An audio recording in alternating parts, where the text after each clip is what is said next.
Va ser una missa curta, només va durar 4 hores. I llavors, després de 4 hores de cerimònies i tot el que vulgueu, a l'hora de congregar, la gent ja pujava a l'altar i l'Esclau diu amb una fal·laç que vol dir amb l'àrab s'ha acabat. Llavors vaig preguntar al rector com era que no donava una acció de gràcies a la missa i em va contestar és que l'acció de gràcies fa al carrer, que s'hi conegui.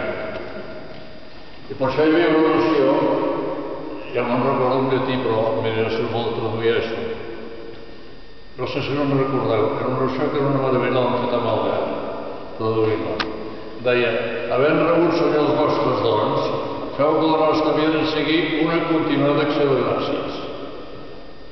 Per Crist, Senyor nostre. Amén. El Senyor és amb vosaltres. El beneeix fora. Que ens beneeixi Déu Todopoderós, Pare, Fill i Esperit Sant. Amén. I no sé, que acabava. El diaca que havia quedat sobre sí. El diaca has de cantar el Lluís que han de sortir.